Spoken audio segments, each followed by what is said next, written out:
Hello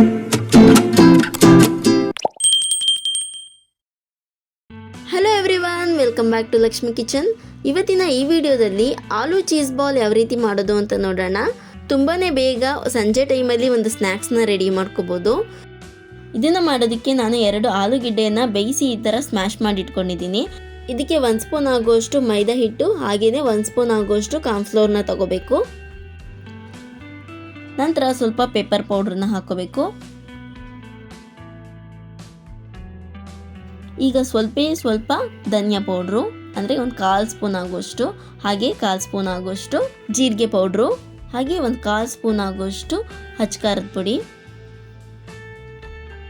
ಈಗ ರುಚಿಗೆ ತಕ್ಕಷ್ಟು ಉಪ್ಪನ್ನು ಹಾಕಬೇಕು. ನಾನಿಲ್ಲಿ ಆಲೂಗೆಡ್ಡೆ ಬೇಯೋದಕ್ಕೆ ಉಪ್ಪು ಹಾಕಿರಲಿಲ್ಲ, ಹಾಗಾಗಿ ಇಲ್ಲಿ ಸ್ವಲ್ಪ ಜಾಸ್ತಿ ಹಾಕೋತಾ ಇದ್ದೀನಿ. ಈಗ ಕೊನೆಯದಾಗಿ ಒಂದು ಸ್ವಲ್ಪ ಕೊತ್ತಂಬರಿ ಸೊಪ್ಪನ್ನ ಹಾಕಿ ಮಿಕ್ಸ್ ಮಾಡ್ಕೋಬೇಕಾಗುತ್ತೆ. ಈಗ ಕಲಸಿಟ್ಕೊಳ್ತಾ ಇದ್ದೀವಲ್ಲ, ಆ ಮಿಶ್ರಣದೊಳಗೆ ನಾವು ಚೀಸ್ನ ಹಾಕಬೇಕಾಗುತ್ತೆ. ಅದಕ್ಕೆ ನಾನಿಲ್ಲಿ ಚೀಸ್ನ ಹಾಕ್ಕೊಂಡಿಲ್ಲ.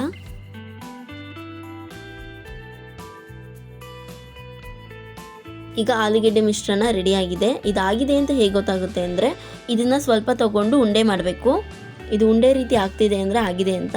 ಅಥವಾ ಇನ್ನೂ ಆಗಿಲ್ಲ ಅಂತ ಅಂದರೆ ಸ್ವಲ್ಪ ಕಾರ್ನ್ಫ್ಲೋರು ಮತ್ತು ಮೈದಾ ಹಿಟ್ಟನ್ನ ಹಾಕಿ ಕಲಿಸ್ಕೋಬೇಕಾಗುತ್ತೆ. ನೋಡಿ, ಈಗ ಇದು ಆಗಿದೆ. ಈಗ ಇದಕ್ಕೆ ಬ್ರೆಡ್ ಕ್ರಮ್ಸ್ ಬೇಕು.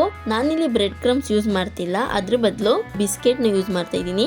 ನಾನು ಕ್ರ್ಯಾಕ್ ಚಾಕ್ ಬಿಸ್ಕೆಟ್ನ ತೊಗೊಂಡಿದ್ದೀನಿ 1 ಪ್ಯಾಕು. ಸೊ ಅದನ್ನು ಮಿಕ್ಸರ್ ಜಾರ್ಗೆ ಹಾಕಿ ತರಿಯಾಗಿ ರುಬ್ಕೊಂಡ್ರೆ ಬ್ರೆಡ್ ಕ್ರಮ್ಸ್ ಬದಲು ಇದನ್ನು ಯೂಸ್ ಮಾಡ್ಬೋದು. ಇದನ್ನು ಯೂಸ್ ಮಾಡಿದ್ರೂ ಕೂಡ ಚೆನ್ನಾಗಿ ಬರುತ್ತೆ. ನೋಡಿ, ನಾನಿಲ್ಲಿ ಈ ರೀತಿ ರುಬ್ಕೊಂಡಿದ್ದೀನಿ. ಈ ರೆಸಿಪಿ ಮಾಡೋದಕ್ಕೆ ಬ್ರೆಡ್ ಕ್ರಮ್ಸೇ ಬೇಕು ಅನ್ನೋದೇನಿಲ್ಲ, ಇದನ್ನು ಕೂಡ ಯೂಸ್ ಮಾಡ್ಬೋದು. ಹಾಗೆಯೇ ಓಟ್ಸ್ ಕೂಡ ಯೂಸ್ ಮಾಡ್ಬೋದು. ನೋಡಿ, ಈಗ ಇದಾಗಿದೆ. ನೋಡಿ, ಮನೇಲಿ ಎಷ್ಟು ಸಿಂಪಲ್ಲಾಗಿ ಮಾಡ್ಕೊಬೋದು. ನಾನೇನು ಕಾಂಪ್ಲಿಕೇಟೆಡ್ ಆಗಿ ತೋರಿಸ್ತಾ ಇಲ್ಲ. ನಂತರ ಈ ರೆಸಿಪಿ ಮಾಡೋದಕ್ಕೆ ಒಂದು ಪೇಸ್ಟ್ನ ಮಾಡ್ಕೋಬೇಕಾಗುತ್ತೆ. ಅದಕ್ಕೆ 2 ಸ್ಪೂನ್ ಆಗುವಷ್ಟು ಮೈದಾ ಹಿಟ್ಟನ್ನ ತಗೊಂಡು ಸ್ವಲ್ಪನೇ ನೀರು ಹಾಕಿ ಒಂಚೂರು ಗಂಟಿಲ್ದೇ ಇರೋ ಥರ ಕಲಿಸ್ಕೋಬೇಕಾಗುತ್ತೆ.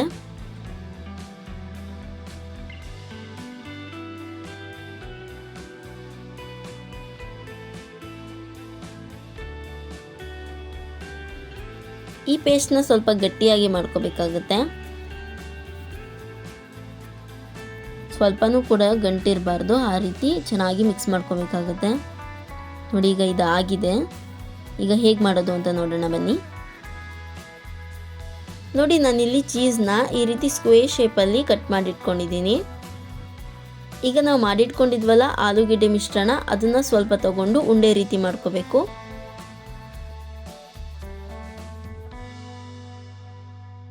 ಈಗ ಅದನ್ನು ಸ್ವಲ್ಪ ಮಧ್ಯದಲ್ಲಿ ಪ್ರೆಸ್ ಮಾಡಿಬಿಟ್ಟು ಕಟ್ ಮಾಡಿ ಇಟ್ಕೊಂಡಿರುವಂಥ ಚೀಸ್ನ ಹಾಕಿ ಮತ್ತೆ ಉಂಡೆ ಮಾಡಬೇಕು.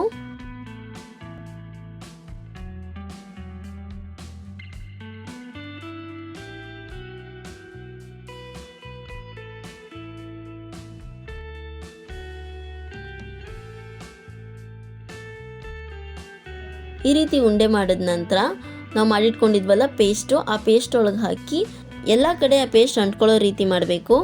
ನಂತರ ಅದರಿಂದ ಹೊರಗಡೆ ತೆಗೆದು ನಾವೇನು ಬಿಸ್ಕೆಟ್ ಪೌಡ್ರನ್ನ ಮಾಡ್ಕೊಂಡಿದ್ವೋ ಅದರಲ್ಲಿ ಹೊರಳಿಸ್ಬೇಕು. ಇಷ್ಟು ಮಾಡಿಕೊಂಡ್ರೆ ಆಗುತ್ತೆ. ನೋಡಿ, ಇದೇ ರೀತಿ ಎಲ್ಲ ಉಂಡೆಗಳನ್ನು ಮಾಡ್ಕೋಬೇಕಾಗುತ್ತೆ.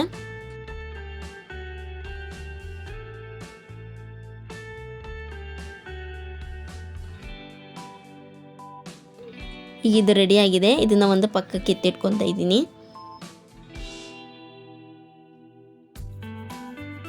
ನಾನೀಗ ಮತ್ತೊಂದು ಕೂಡ ಮಾಡಿ ತೋರಿಸ್ತಾ ಇದ್ದೀನಿ. ನೋಡಿ, ಮೊದಲು ನಾವು ಮಾಡಿಟ್ಕೊಂಡಿರುವಂತಹ ಆಲೂಗೆಡ್ಡೆ ಮಿಶ್ರಣ ತಗೊಂಡು ಸ್ವಲ್ಪ ಮಧ್ಯದಲ್ಲಿ ಪ್ರೆಸ್ ಮಾಡ್ಕೋಬೇಕು. ಅದಾದ ನಂತರ ನಾವು ಕಟ್ ಮಾಡಿ ಇಟ್ಕೊಂಡಿರುವಂತಹ ಚೀಸ್ನ ಮಧ್ಯದಲ್ಲಿ ಇಟ್ಟು ಮತ್ತೆ ಉಂಡೆ ರೀತಿ ಮಾಡ್ಕೋಬೇಕು. ಉಂಡೆ ಮಾಡಿದ ನಂತರ ನಾವು ಪೇಸ್ಟ್ ಮಾಡ್ಕೊಂಡಿದ್ವಲ್ಲ ಅದರಲ್ಲಿ ಡಿಪ್ ಮಾಡಬೇಕು. ನಾವೀಗ ಏನು ಬಿಸ್ಕೆಟ್ ಪೌಡ್ರನ್ನ ರೆಡಿ ಮಾಡ್ಕೊಂಡಿದ್ವೋ ಅದರಲ್ಲಿ ಹೊರಳಿಸ್ಬಿಟ್ರೆ ಚೀಸ್ ಬಾಲ್ ರೆಡಿ ಆಗುತ್ತೆ.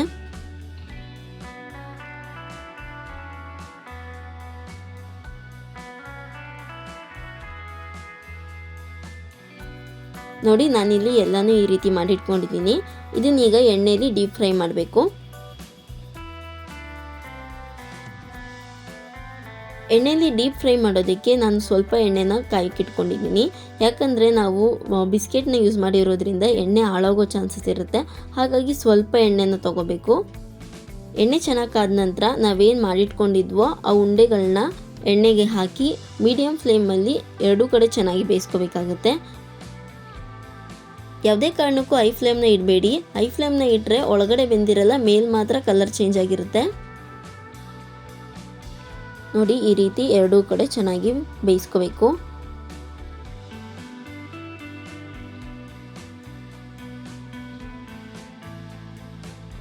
ಈಗ ಇದು ಆಗಿದೆ. ಇದನ್ನು ಒಂದು ಟಿಶ್ಯೂ ಪೇಪರ್ ಮೇಲೆ ಎತ್ತಿಟ್ಕೋಬೇಕಾಗುತ್ತೆ.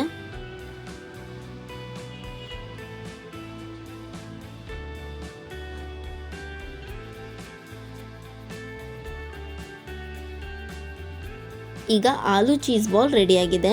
ನೋಡ್ತಾ ಇರ್ಬೋದು ನೀವಿಲ್ಲಿ, ನಾನು ಎಲ್ಲಾನು ಈ ರೀತಿ ಮಾಡಿಟ್ಕೊಂಡಿದ್ದೀನಿ. ನಾನೊಂದನ್ನು ತೋರಿಸ್ತೀನಿ ನೋಡಿ ಎಷ್ಟು ಚೆನ್ನಾಗಿ ಬಂದಿರುತ್ತೆ ಅಂತ. ತುಂಬಾ ರುಚಿಯಾಗಿರುತ್ತೆ. ನೀವು ಒಂದ್ಸಲ ಟ್ರೈ ಮಾಡಿ. ನೋಡಿದ್ರಲ್ಲ ಎಷ್ಟು ಸಿಂಪಲ್ ಆಗಿ ಆಲೂ ಚೀಸ್ ಬಾಲ್ ಮಾಡ್ಬೋದು ಅಂತ. ಸೊ ಈ ವಿಡಿಯೋ ನಿಮಗೆ ಇಷ್ಟ ಆಗಿದ್ದರೆ ಲೈಕ್ ಮಾಡಿ, ಶೇರ್ ಮಾಡಿ ಆ್ಯಂಡ್ ಕಮೆಂಟ್ ಮಾಡಿ. ಮತ್ತಷ್ಟು ರೆಸಿಪಿ ವಿಡಿಯೋಗಳಿಗೆ ನಮ್ಮ ಚಾನಲ್ನ ಸಬ್ಸ್ಕ್ರೈಬ್ ಮಾಡ್ಕೊಳ್ಳಿ. Thank you for watching.